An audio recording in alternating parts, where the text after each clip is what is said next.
এই ঘটনাটি আমাকে দিয়েছেন কুষ্টিয়া জেলার দৌলতপুর উপজেলার তারাগনিয়া গ্রামের মোস্তফা বিপ্লব ভাই।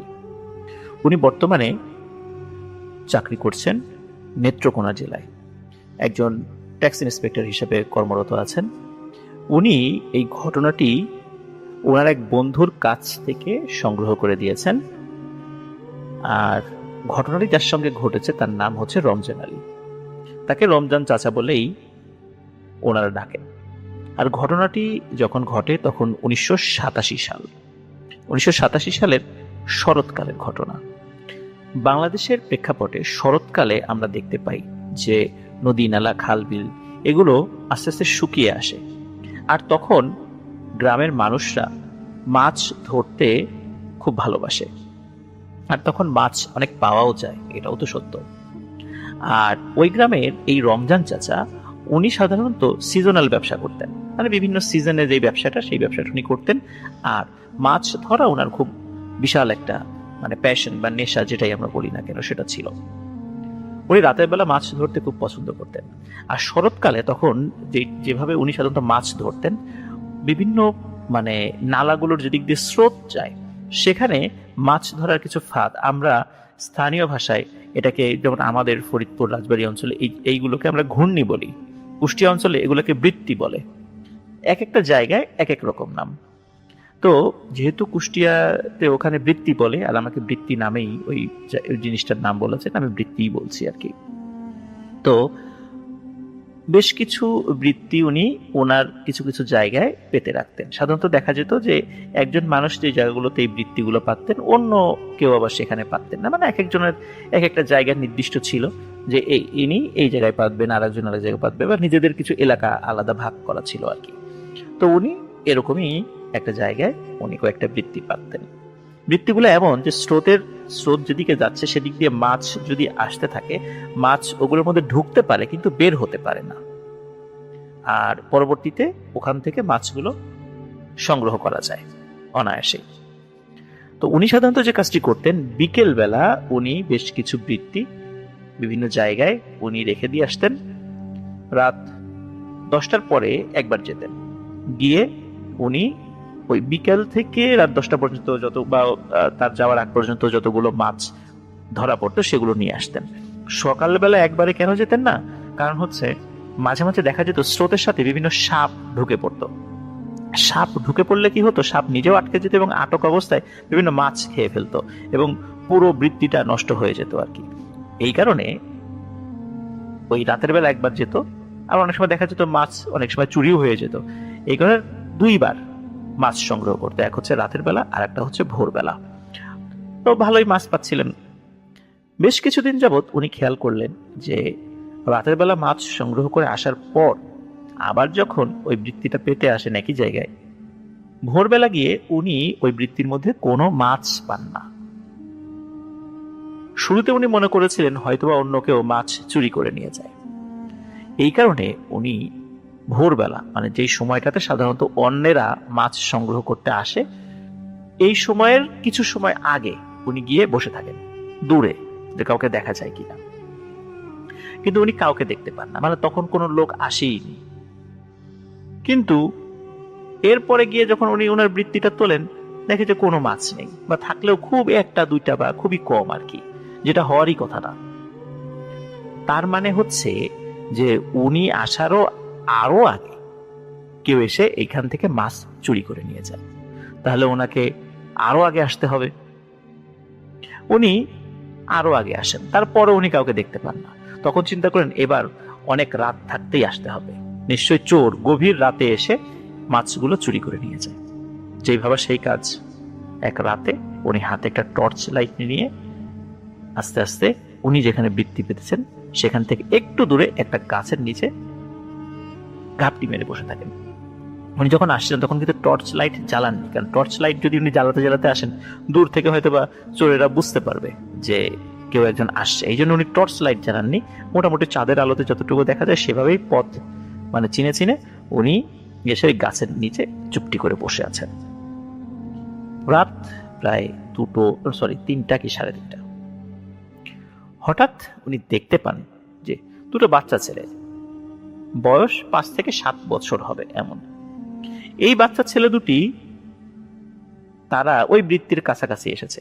একজনের হাতে একটা খালই, খালই কোনগুলো বলি আমরা, বেত বা বাঁশ দিয়ে তৈরি এক ধরনের বিশেষ ঝুড়ি বিশেষ, যার মধ্যে বাজার রাখা যায়, মাছ রাখা যায়, এমন হাত দিয়ে ধরার জন্য উপরে এক ধরনের একটা অর্ধচন্দ্রাকৃতির একটা হ্যান্ডেলের মতো রয়েছে। আপনারা যারা গ্রামে আছেন বা কখনো গ্রামে ছিলেন তারা এই ধরনের জিনিসের সাথে পরিচিত আছেন অবশ্যই। তো একটা বাচ্চার হাতে এরকম খালইয়ের মতো, আর একটা বাচ্চার হাত খালি। উনি দূর থেকে দেখতে পাচ্ছেন চাঁদের আলোতে যে এই দুটো বাচ্চা তারা ওই একজন ডাঙার উপরে দাঁড়িয়ে আছে, আর একজন পানিতে কিছুটা নেমেছে আর কি, কিছুটা না মানে পানি তো খুব বেশি না, সর্বোচ্চ হাঁটু পানিরও কম আর কি, বা হাঁটু পানিরও কম, হ্যাঁ এটাই। তো এখন একজন কি করছে, ওই বৃত্তিটা হাত দিয়ে ধরে ডাঙাতে নিয়ে আসছে। ডাঙাতে নিয়ে আসার পর দুজন মিলে সেখান থেকে মাছ বের করছে এবং ওই সেই খালইয়ের মধ্যে রাখছে। আবার যেই ছেলেটা পানির মধ্যে নেমেছে সে আবার পানিতে গিয়ে অন্য আর একটা বৃত্তি নিয়ে আসছে। তখন উনি চিন্তা করলেন যদি আগে গিয়ে পানির ছেলেটাকে ধরি তাহলে ডাঙার ছেলেটা পালিয়ে যাবে। প্রথমে যে কাজটা করতে হবে, আগে ডাঙার ছেলেটাকে ধরতে হবে, আর পানির ছেলেটা খুব সহজেই তো দৌড়তে পার হতে পারবে না, পরে এটাকে ধরেই আমি ওই অন্য পানির ভিতরে থাকা ওই ছেলেটাকে ধরবো। যে চিন্তা সেই কাজ, উনি চুপে চুপে গিয়ে খপ করে ওই ছেলেটাকে ধরে ফেলেন। এবং ধরার পর ওই ছেলেটা না কোনো সাউন্ড করে না যে আমাকে ছেড়ে দেন, কেন ধরলেন, বা এরকম হবে না, আর মাছ চুরি করবো না, কিচ্ছু বলে না, চুপ।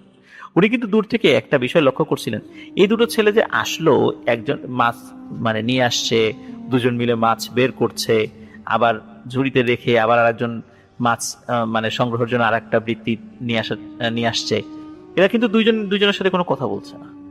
উনি কিন্তু এটা খেয়াল করেছেন, কিন্তু উনি চিন্তা করেছেন যে হয়তোবা শব্দ করলে যদি লোকজন টের পেয়ে যায় তাহলে এই জন্য হয়তোবা তারা কথা বলছে না। তো উনি যখন ওই একটা ছেলেকে ধরেছেন, ধরে ওই দৌড় দিয়ে গিয়ে পানির মধ্যে নেমে ওই ছেলেটাকেও ধরে ফেলেন। এবং ওনার একটা পরিকল্পনা ছিল যে এই দুটো বাচ্চা ছেলেকে উনি সাথে নিয়ে যাবেন এখন বাড়িতে, সকালবেলা তাদের বাড়িতে খবর পাঠাবেন, তার বাবা মাকে ডেকে পাঠাবেন এবং তাদের কাছে নালিশ দেবেন যে তাদের ছেলে মাছ চুরি করে। উনি ওই দুটো ছেলেকে ধরে নিয়ে আসছেন।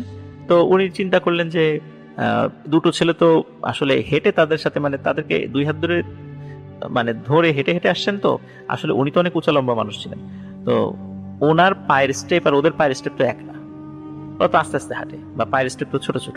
উনি চিন্তা করলেন যে এই দুটোকে কাঁধের উপর উঠিয়ে নিই, তারপর আমি বড় বড় কদম ফেলে বাড়িতে চলে যাই। যেভাবে সেই কাজ, উনি দুই হাত দিয়ে দুটা বাচ্চাকে উঁচু করে কাঁধের উপর বসিয়ে ফেললেন। ওনার শরীর অবশ্য অনেক শক্তি ছিল, আর দুটো বাচ্চাও হালকা ছিল, বাচ্চা মানুষের ওজন আর কতই হবে। উনি হেঁটে চলছেন। উনি কিন্তু ঘুণাক্ষরেও একটা বিষয় টের পাননি যে এই যে রাত, এত রাত্রে এই বাচ্চাগুলো কোত্থেকে আসবে। এই বাচ্চাগুলো একজন আরেকজনের সাথে কথাও বলছে না, আজব ব্যাপার, এরা কি বোবা নাকি? উনি কিন্তু এই বিষয়টা আসলে ওনার মাথায় আসে না, কারণ উনি মাছ চোর ধরতে পেরেছেন, উনি এতটাই রাগান্বিত ছিলেন ওদের উপরে, বা এইসব বিষয় আসলে ওনার মাথায় কাজ করেনি। উনি যখন আস্তে আস্তে বাড়ির দিকে যাচ্ছেন তখন উনি ফিল করছিলেন ওই যে কাঁধে থাকা দুটো বাচ্চা ছেলে, মনে হচ্ছে যে এদের ওজন ক্রমশ বেড়ে যাচ্ছে, আস্তে আস্তে বেড়ে যাচ্ছে এবং বাড়তে বাড়তে এমন একটা পর্যায় হয় যে এমন ভারী হয়ে যাচ্ছে তারা দুজন, তাদেরকে আর মানে উনি কাঁধে নিয়ে হাঁটতে পারছেন না। কিন্তু এমনটা না যে তাদের শরীরের সাইজ বড় হয়ে যাচ্ছে বিষয়টা, বা তারা মোটা হয়ে যায়, এমনটা না। উনি বুঝতে পারছিলেন যে ওরা আকারে একই রকম আছে, কিন্তু তাহলে ওজন কেন বাড়ছে? উনি আরো একটা বিষয় ফিল করেন, সেটি হচ্ছে ওদের শরীর আস্তে আস্তে ঠান্ডা হয়ে যাচ্ছে এবং দুই হাত দিয়ে যে মানে ওনার দুই হাত দিয়ে ওই বাচ্চাদেরকে ধরে রেখেছেন, বাচ্চাদের দুই হাত, মনে হচ্ছে যে এই ধরে রাখার কারণে ওনার হাত দুটিও অবশ হয়ে যাচ্ছে। তখন উনি বুঝতে পারেন যে এই বাচ্চাগুলোকে আসলেই মানুষ, এত রাত্রে ওরা কোত্থেকে আসলো? রাত 3টার সময় তো এত ছোট বাচ্চার এখানে আসার কথা ছিল না, তাহলে কোত্থেকে এলো এরা? আর এদের শরীর এরকম ঠান্ডা হয়ে যাচ্ছে কেন? নিশ্চয়ই এটা তো স্বাভাবিক কোনো বিষয় নয়। উনি তখন বুঝতে পারেন যে আসলে নিশ্চয়ই এই দুটি কোনো দুষ্টু জিন হবে বা খারাপ কিছু হবে। তখন দ্রুত উনি ওই দুটিকে ঘাট থেকে নামিয়েই বাড়ির দিকে দেন এক দৌড় দৌড় দেওয়ার সময় উনি পেছন দিকে তাকান, তাকিয়ে দেখেন ওই দুটি বাচ্চাও তার পেছনে পেছনে দৌড়িয়ে আসছে, মানে তাকে ধাওয়া করছে, কিন্তু ওরা কিন্তু কোনো কথা বলছে না। অনেক সময় বলে না যে তোকে দেখে নেব, আজকে বেঁচে গেলি, এইটা ছিল বলে, নাহলে তোকে মেরে ফেলতাম। কোনো সাউন্ড করছে না, একদম চুপ, কিন্তু তারা শুরু থেকেই চুপ। রমজান চাচা তো দৌড়িয়ে বাড়িতে চলে আসে, বাড়ির উঠোনে এসে চিৎকার দিয়ে সেন্সলেস হয়ে পড়ে যান। বাড়ির লোকজন আসে, সে দেখে ওনার এই অবস্থা। ওই দুটো বাচ্চাকে কিন্তু আর তারা পরিবারের লোকজন আর দেখেনি। সকালবেলা রমজান চাচার জ্ঞান ফেরে। জ্ঞান ফেরার পর ওনার শরীরে প্রচন্ড জ্বর এবং ডায়রিয়া শুরু হয়েছে। ওনাকে উপজেলা স্বাস্থ্য কমপ্লেক্সে ভর্তি করা হয়। ভর্তি করার পর ডাক্তাররা বিভিন্ন ওষুধ টষুধ দিয়েছে। কিছুটা ভালো হলে ওনাকে আবার বাড়িতে নিয়ে আসা হয়। বাড়িতে নিয়ে আসার পর ওনার অবস্থা আবার খারাপ হয়, আবার হসপিটালে ভর্তি করা হয়। হসপিটালে যখন আবার কিছুটা উন্নতি হয় অবস্থার, আবার যখন বাড়িতে নিয়ে আসা হয় আবার একই সমস্যা। তখন তাকে কুষ্টিয়া সদর হসপিটালে নিয়ে আসা হয়। সদর হসপিটালে একই অবস্থা। ট্রিটমেন্টের পর কিছুটা ভালো হয়, হসপিটাল থেকে যখন ছেড়ে দিয়েছে বাড়িতে আসার পর একই অবস্থা। তাকে যখন আবার কুষ্টিয়া সদর হসপিটালে নিয়ে যাওয়া হয়েছে, তখন ডাক্তাররা পরামর্শ দেন যে তাকে ঢাকায় নিয়ে যেতে, ঢাকায় নিয়ে ভালো কোনো হসপিটালে তাকে ট্রিটমেন্ট করাতে। এখানে তাদের আর ট্রিটমেন্ট নেই। এই কারণে নেই, ডাক্তাররা সাধারণ ফ্লু মানে জ্বর এবং ডায়রিয়ার ওষুধ দিয়েছে, কিন্তু তারা তো এর বাইরে এই রোগের কারণ কি এটা তারা ধরতে পারছে না, যার কারণে সে ভালো হচ্ছে না। এখন তাকে হসপিটাল থেকে রিলিজ দিয়ে দেওয়া হয়, উনি বাড়িতে চলে আসেন। বেশ কিছু কবিরাজ দেখানো হয়। কবিরাজরা বলেন তোমার উপর জিনের প্রভাব পড়েছে, যার ফলে এই অবস্থা হয়েছে। কিন্তু কবিরাজদের ঝাড়ফুঁকেও তার কোনো উপকার হচ্ছিল না। সবাই পরামর্শ দেয় যে তার যেই সহায় সম্পত্তিগুলো আছে সেগুলো বিক্রি করে দিয়ে বা বন্ধক রেখে তাকে উন্নত চিকিৎসার জন্য ঢাকা নিয়ে যাওয়া হোক। কিন্তু উনি বুঝতে পারেন উনি আস্তে আস্তে মৃত্যুর দিকে এগিয়ে যাচ্ছেন। তা না হলে সাধারণ জ্বর বা ডায়রিয়াতে একটা মানুষের এরকম অবস্থা হওয়ার কথা নয়। আর যেহেতু ওনার সাথে একটা প্যারানরমাল ঘটনা ঘটেছে, সুতরাং উনি আর হয়তোবা বাঁচবেন না। ওনার 1 বছর বয়সী একটি কন্যা সন্তান ছিল। এখন সব সম্পত্তি যদি উনি বিক্রি করে ট্রিটমেন্ট করেন এবং উনি যদি ভালো না হন, মারা যান, তাহলে এদের কি অবস্থা হবে? উনি এই চিন্তা করে খুবই ভেঙে পড়েন। এক রাতে উনি তাহাজ্জুদের নামাজ পড়ে আল্লাহ তাআলার দরবারে অনেক কান্নাকাটি করেন। আল্লাহর কাছে উনি কাঁদতে থাকেন এবং বলতে থাকেন, আল্লাহ আমাকে সুস্থ করে দাও। আমি যদি সহায় সম্পত্তি বিক্রি করে আমি যদি ট্রিটমেন্ট করি, তাহলে যদি সুস্থ হয়েও যাই, তাহলে আমরা মাথা গোজার ঠাইটাও তো আর পাবো না। আর যদি আমি সুস্থ না হই, মারা যাই, তাহলে আমার শিশু সন্তান এবং আমার ওয়াইফের কি হবে? তারা তো রাস্তায় গিয়ে দাঁড়াতে হবে। তখন উনি এরকম কান্নাকাটি করেন আল্লাহ তাআলার দরবারে। যেহেতু ফজরের নামাজের অনেক দেরি ছিল, এর মধ্যে নামাজ পড়া শেষে উনি কিছুটা তন্দ্রাচ্ছন্ন হয়ে যান এবং ঘুমের মধ্যে উনি একজন ব্যক্তিকে স্বপ্ন দেখেন। উনি বড় বড় দাড়িওয়ালা, সাদা পাগড়ি, সাদা জুব্বা পরা একজন মানুষকে দেখেন। ওই মানুষটি এসে বলছে যে, রমজান আলী, তোমার অবস্থা তো ভালো না, তুমি তো মনে হয় আর বাঁচবা না। জানি না আল্লাহ তোমার হায়াত কতদিন রেখেছে, কিন্তু আমার যতদূর মনে হচ্ছে তুমি আর বাঁচবা না, কারণ তোমার অনেক ক্ষতি করে ফেলেছে ওই দুষ্টু জিনেরা। ওরা অনেক শক্তিশালী এবং খারাপ জিন ছিল, ওরা তোমার খুবই ক্ষতি করেছে।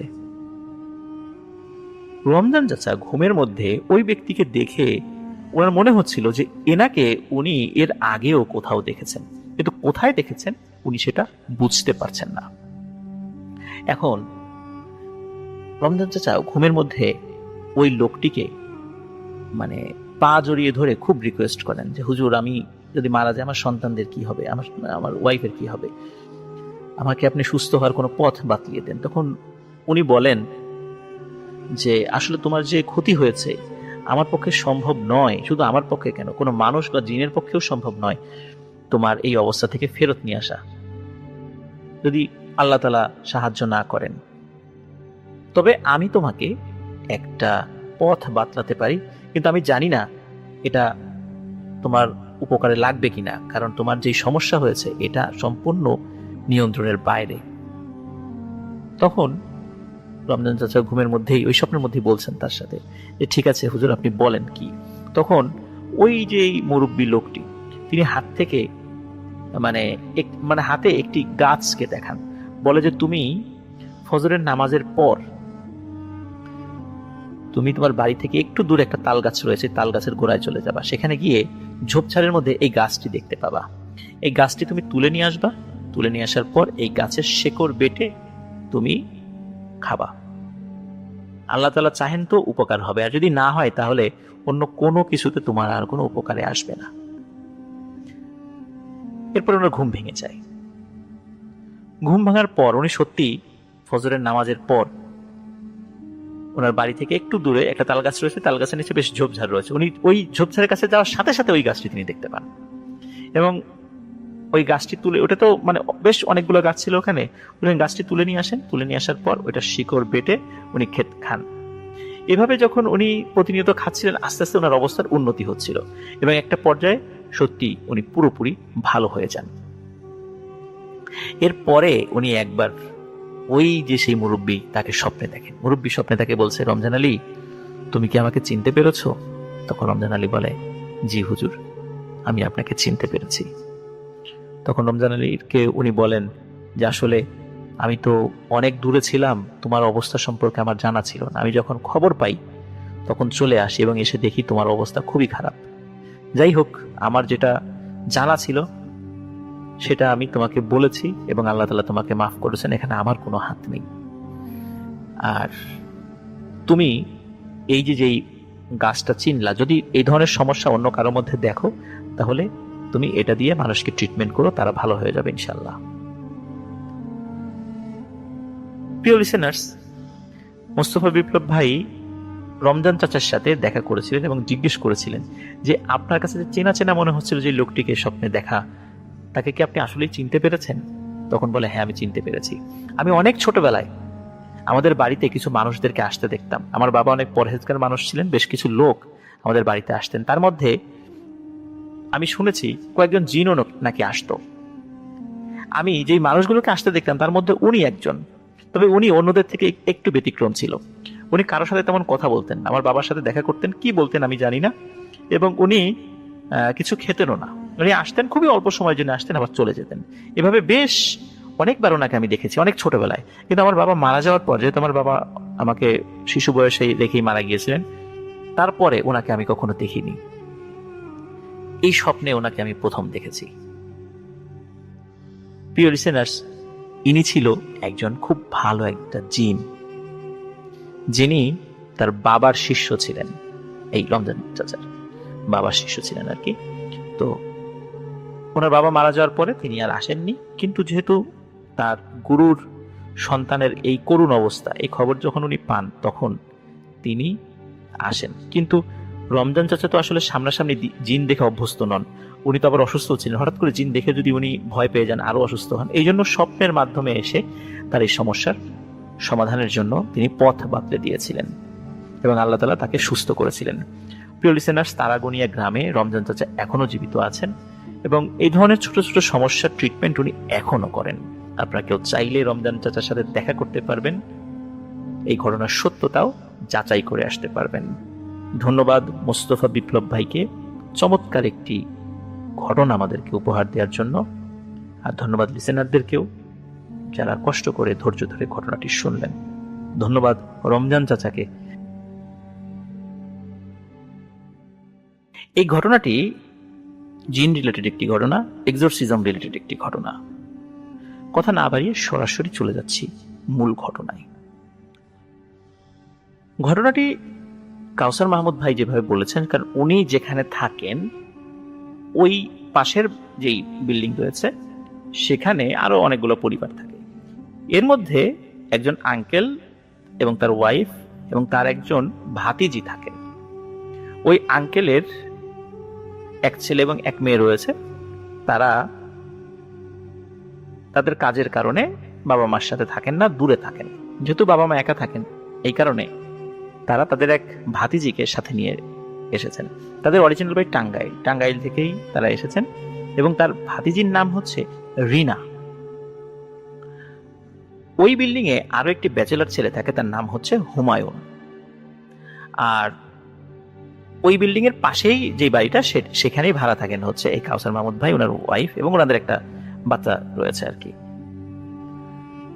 কাউসার মাহমুদ ভাইয়ের সাথে মানে কাউসার মাহমুদ ভাইয়ের পরিবারের সাথে ওই হুমায়ুনের সম্পর্ক ভালো। আর কাউসার মাহমুদ ভাইয়ের ছেলে, যে ছোট বাচ্চা ছেলে আছে, এই বাচ্চা ছেলেকে ওই রিনা সে আবার খুব আদর করে, যার কারণে রিনা মাঝে মধ্যেই ওই কাউসার মাহমুদ ভাইয়ের বাড়িতে আসতো, কাউসার মাহমুদ ভাইয়ের ওয়াইফের সাথে গল্প করতো। আর হুমায়ুন ছেলেটা যেটা, সেও কাউসার মাহমুদ ভাইয়ের পরিবারের সাথে ভালো সম্পর্ক ছিল, মাঝে মাঝে বেড়াতে আসতো। আর একই বিল্ডিং এ থাকার কারণে এই রিনা এবং হুমায়ুনের মধ্যে একটা সুসম্পর্ক গড়ে ওঠে, একজন আরেকজনকে পছন্দ করে। এবং তাদের এই পছন্দের কথা কিন্তু কাউসার মাহমুদ ভাইকে দুজনই বলেছে। তো এইভাবেই যেতে থাকে দিন। গত শুক্রবার জুম্মার নামাজের পর এই যে হুমায়ুন ছেলেটা, এই ছেলেটা কাউসার মাহমুদ ভাইকে ফোন করে বলে যে আজকে বিকালে রিনাকে নিয়ে আপনারা বের হন, আমরা সবাই একসাথে ঘুরবো, বিকালে হালকা নাস্তা করবে এবং রাত্রে ডিনার করে আমরা বাড়িতে ফিরব। আসলে কাজের ব্যস্ততার কারণে ওনারা তো আসলে পরিবার নিয়ে খুব বেশি বাইরে যেতে পারেন না, তো চিন্তা করেন ভালোই তো হলো, শুক্রবার ছুটির দিন, একটু বাইরে বের হব। রিনাকেও কাউসার মাহমুদ ভাইয়ের ওয়াইফ বলেন, রিনাও যেতে রাজি হয়, যেহেতু পারিবারিকভাবে মানে একটা পরিবারের সাথে তারা যাচ্ছেন আর কি, সেহেতু কোনো অঘটন ঘটার সম্ভাবনা নেই। এই চিন্তা করে রিনা রাজি হয়। আর রিনার যে ফুপা ফুপু, তাকেও কাউসার মাহমুদ ভাই বলেছিলেন যে আমরা বাইরে বের হব, হুমায়ুনের কথা বলেনি কিন্তু ওনাদের কথা বলছে, আমরা বাইরে বের হব, তো রিনাকে আসতে দিয়েন। তো তারা আসতে দিয়েছে। তো সত্যি বিকেলবেলা তারা বের হয়েছে, তারা একসাথে ঘুরছে। এর মধ্যে ঠিক সন্ধ্যার পর হালকা নাস্তা করার জন্য তারা স্থানীয় একটি রেস্টুরেন্টে ঢোকে। রেস্টুরেন্টটি বেশ টিপটপ, চারদিকে গ্লাস লাগানো, এসি করা। এখন কাউসার মাহমুদ ভাইয়ের ওয়াইফের হালিম খুব প্রিয় ছিল, বিশেষ করে গরুর মাংসের হালিম। এখন সবাই হালিম খাবে, কিন্তু ওই রিনা যে মেয়েটা, সে বলে দেয় যে সে হালিম খাবে না। এখন তাকে বারবার রিকোয়েস্ট করা হয়, কিন্তু বলে যে না, সে হালিম খাবে না।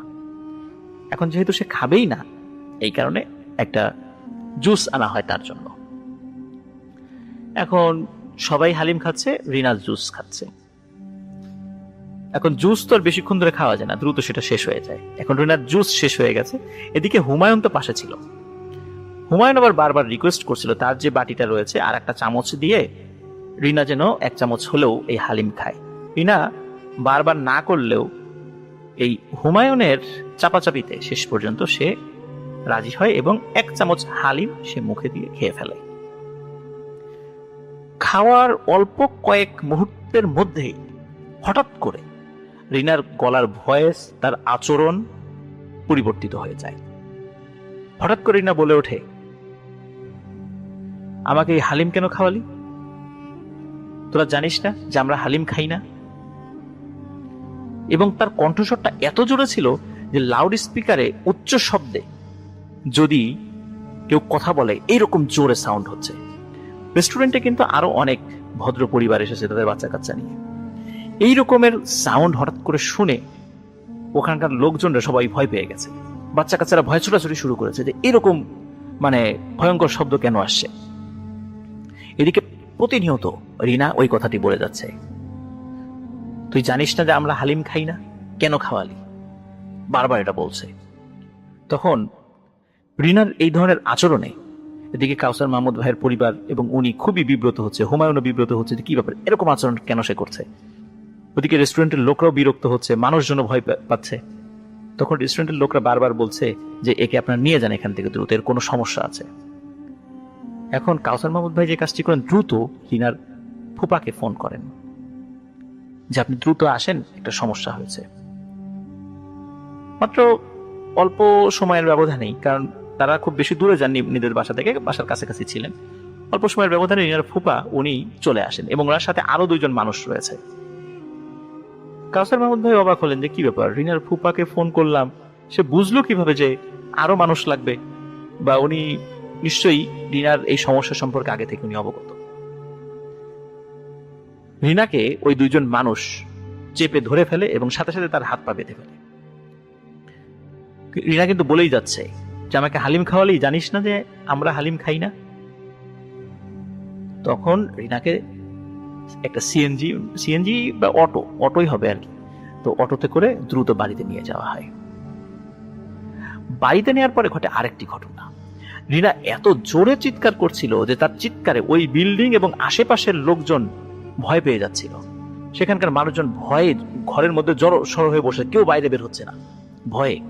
আর এত জোরে শব্দ, এত জোরে চিৎকার হচ্ছে যে স্বাভাবিক মানুষ কোনোভাবেই এত জোরে চিৎকার করতে পারে না। এই কারণে মানুষ খুবই ভয় পাচ্ছে। এরপরে এই রিনার যে ফুপা, সে কাউসার মাহমুদ ভাইকে ফোন করে যে কাউসার, তুমি এক্ষুনি আমার বাড়িতে আসো। এদিকে কাউসার মাহমুদ ভাই খুবই এই ফোন পেয়ে খুবই ভয় পান। এই কারণে ভয় পান যে একে তো তার ভাতিজিকে তারা নিয়ে গেছেন, তাদেরকে বলেই নিয়ে গেছেন, তারপর এই ধরনের একটা ঘটনা ঘটেছে, না জানি কি রাগারাগি করেন, কি জবাবদিহি করতে হয়। উনি ভয়ে ভয়ে সেই বাড়িতে যান। গিয়ে তিনি দেখেন রিনার হাত পা বাঁধা, তার চেহারাটা খুবই অস্বাভাবিক এবং প্রচন্ড জোরে চিৎকার করছে, এবং এত জোরে চিৎকার করছে যে এই সাউন্ড আসলে স্বাভাবিক কোনো মানুষের পক্ষে সহ্য করাটা অনেক কঠিন, যে কানের সমস্যা হয়ে যাবে এত জোরে সাউন্ড। এবং ওই বাড়িতে আরো দুইজন হুজুর বসে আছে। এই হুজুর দুজনকে কাসম মাহমুদ ভাই চিনলেন যে এরা এই পাশের গ্রামের দুইজন হুজুর। রিনার ফুপা কাউসার মাহমুদ ভাইকে বললেন যে রিনার জিন ঘটিত সমস্যা রয়েছে, এখন সেই সমস্যাটা প্রকট হয়েছে, এখন সমস্যা সমাধানের জন্য চেষ্টা করছি, তুমি সাহায্য করো। কাউসার মাহমুদ ভাই বলেন যে হ্যাঁ ঠিক আছে, আমি সাহায্য করব। তখন রিনাকে ওই অবস্থাতেই আর একটা ঘরে নিয়ে যাওয়া হয়, যেখানে তার ট্রিটমেন্ট চলবে, রুকিয়া করা হবে আর কি। রুকিয়াটা বলি, সেটা হচ্ছে যে কোরআন সুন্নাহ মাধ্যমে শরীয়তের যেভাবে বলা আছে সেভাবে কোরআন হাদিসের আলোকে কোনো জিনে ধরা মানুষকে বা জাদুগ্রস্ত লোককে চিকিৎসা করে, এটাকে রুকিয়া বলা হয়, তাকে রুকিয়া করা হবে। এরা কিন্তু ক্রমাগত চিৎকার করেই যাচ্ছে। এখন রুকিয়া করার আগে কি করতে হবে, তার হাতের বাঁধন খুলে দিতে হবে। এখন তার হাতের বাঁধন যদি খুলে দেওয়া হয়, তখন সে তো কাউকে আক্রমণ করে বসতে পারে। তখন এই কাউসার মাহমুদ ভাই এবং আরেকজন হুজুর তো দুইজন ছিল, তারা দুজন দুই হাত চেপে ধরে যাতে করে টিনা উঠে যেতে না পারে বা কোনো কিছুতে আঘাত করতে না পারে। কিন্তু রিনার গায়ে এত শক্তি যে এই দুইজন পুরুষ মানুষ কোনোভাবেই রিনাকে আটকিয়ে রাখতে পারছিল না। মনে হচ্ছিল যে ঢিল যেভাবে মানুষ ছুঁড়ে মারে, এইভাবে দুইজনকে মুহূর্তের মধ্যেই অনেক দূরে রিনা ছুঁড়ে ফেলে দেবে আর কি। কাউসার মাহমুদ ভাই খুবই ভয় পাচ্ছিলেন, তারপরেও উনি রিনাকে আটকিয়ে রাখার চেষ্টা চালিয়ে যাচ্ছিলেন। এর মধ্যে যে আরেকজন হুজুর যিনি রিনাকে ধরেননি, একজন হুজুর তো হাত চেপে ধরেছে, আরেকজন হুজুর সে বলছে তোমরা তোমাদের পরিচয় বলো। তখন রিনার কণ্ঠে, দ্বৈত কণ্ঠে সাউন্ড আসতে থাকে, আমরা আমাদের পরিচয় দিব না। একটা পুরুষ এবং নারী যদি একসাথে কথা বলে ঠিক এমন কণ্ঠে বলে ওঠে। এবং আরেকটা বিষয় প্রিয় লিসেনার্স, রেস্টুরেন্টে রিনা যখন বলছিল যে তুই জানিস না যে আমরা হালিম খাই না, তখনও কিন্তু মনে হচ্ছিল যে একজন পুরুষ একজন মহিলা একসাথে কথা বলছে, আবার কখনো অন্য একটা পুরুষ কণ্ঠ, আবার অন্য একটা নারী কণ্ঠ, কিন্তু এই নারী কণ্ঠটা রিনার কণ্ঠ নয়, সেটাও স্পষ্ট বোঝা যাচ্ছিল। ঠিক একই রকম ভাবে একই সাথে দুজন মানুষ, একজন নারী একজন পুরুষ বলে উঠল যে আমরা আমাদের পরিচয় দেব না। তখন হুজুর এক গ্লাস পানিতে কিছু পরে ফু দিলেন, এবং সেই পানিটা যখন রিনার গায়ে ছিটিয়ে দিলেন, তখন মনে হলো রিনার শরীরের শক্তি অনেক কমে গেছে। সে গুটিসুটি হয়ে বসে পড়লো এবং বলল, বলছি আমরা আমাদের পরিচয় বলছি। তখন এক পুরুষ কণ্ঠে বলে উঠল, আমি নেপাল রায়। এরপরে আর একটা নারী কণ্ঠে বলে উঠল রিনার ভেতর থেকেই, আমি মিতা রানী রায়। আমরা হিন্দু জিন, আমরা বহুদিন ধরে এই মেয়েটির সাথে আছি, এই মেয়েটিও সেটা জানে, এই মেয়েটির পরিবারও সেটা জানে। আমরা কিন্তু এমনিতে ওর কোনো ক্ষতি করি না, কিন্তু রিনা জানে যে আমরা গরুর মাংস খাই না, কারণ আমরা হিন্দু। ও তারপরেও কেন ওই গরুর মাংসের হালিম সে মুখে দিল? সে তো চাইলে সেটা অ্যাভয়েড করতে পারত, কিন্তু সে সেটা মুখে দিয়েছে। এই জন্য রিনাকে আমরা শাস্তি দিচ্ছি। তখন ওই হুজুররা বলে যে তোমরা ওর শরীর ছেড়ে চলে যাও। তখন ওরা বলে যে আমরা বহুদিন ধরে আছি, কোনোভাবেই ওকে ছেড়ে আমরা যাব না। তখন হুজুররা বলে তোমরা যদি না যাও তোমাদের দুজনকে বোতলে বন্দি করে কবরের মধ্যে পুঁতে দেব, সেটাই কি ভালো হবে নাকি চলে যাওয়া সেটা ভালো? তখন তারা বলে ঠিক আছে আমরা চলে যাব, কিন্তু আমাদেরকে ভোগ দিতে হবে। এই রাত্রেই এমন একটা জায়গায় যেখানে 3 রাস্তা এসে মিশেছে, এই মোড়ে ভোগ দিয়ে আসতে হবে। তখন হুজুররা বলে এত রাত্রে কোনোভাবে ভোগ দিয়ে আসা সম্ভব নয়, আগামীকালকে রাত্রে যথারীতি সেটা দিয়ে আসা হবে, তোমরা চলে যাও। এই শর্তে তারা রাজি হয় এবং সত্যি তারা চলে যায় এবং রিনার শরীর তখন নিস্তেজ হয়ে যায় এবং সে সেন্সলেস হয়ে যায়। এর পরের দিন রিনাকে তার বাড়ি টাঙ্গাইলে পাঠিয়ে দেওয়া হয়। প্রিয় লিসেনার্স, ঘটনাটি শুনলে আপনাদের অনেকটা স্বাভাবিক বলে মনে হতে পারে যে এরকম ঘটনাটি ঘটে, কিন্তু আমার কাছে এই ঘটনাটির বিশেষত্ব এটাই মনে হয়েছে। আপনারা খেয়াল করুন যে আমরা জিনে ধরা রোগীর চিৎকার কিন্তু শুনেছি, কিন্তু তাই বলে এত জোরে চিৎকার যে একটা এলাকার লোকজন ভয়ে জড়সড় হয়ে বসে থাকবে। আর একটা বিষয় সেটা হচ্ছে যে রিনা যখন পজেসড হয়ে যায় তখন তার শরীর থেকে বিশ্রী রকমের দুর্গন্ধ বের হচ্ছিল, এবং সেটা রিনার শরীর থেকে, কিন্তু আগে কিন্তু এটা ছিল না যখন সে পজেসড হয়েছে তারপরে। তো আমরা পজেসড মানে রোগী দেখেছি, কিন্তু তাদের শরীর থেকে এই ধরনের এত বাজে দুর্গন্ধ বের হচ্ছে এরকম কিন্তু খুব একটা বেশি শুনিনি। আর সবচেয়ে ডিফারেন্ট জিনিস সেটা হচ্ছে রিনার গলার সাউন্ড। একটা মানুষের পক্ষে কিন্তু এত জোরে সাউন্ড করা সম্ভব নয় যে একজনের কানের তালা ফেটে যাবে এবং পুরো এলাকার মানুষজন ভয়ে জড়সড় হয়ে যাবে। এটি কিন্তু হচ্ছিল। কাউসার মাহমুদ ভাই যখন রিনার হাত চেপে ধরেছিল তখন রিনা এত জোরে সাউন্ড করছিল, মনে হচ্ছিল যে ওনার কানের তালা ফেটে যাবে। উনি কি কান চেপে ধরবেন নাকি তার হাত চেপে ধরবেন এটা বুঝতে পারছিলেন না। এরকম সাউন্ড এমনিতে কি কোনো মানুষ সহজে করতে পারে? নিশ্চয়ই পারে না। এটি ছিল ঘটনা। প্রিয় লিসেনার্স, আশা করছি ঘটনা দুটি আপনাদের ভালো লেগেছে এবং লাইক, কমেন্ট ও শেয়ার করে আমাদের সামনে এগিয়ে যাওয়ার পথকে আপনারা আরো বেগবান করুন। প্রিয় লিসেনার্স, আশা করি আমাদের ঘটনা আপনাদের ভালো লেগেছে। ঘটনা ভালো লাগলে লাইক, কমেন্ট ও শেয়ার করে আমাদের সাথে থাকুন।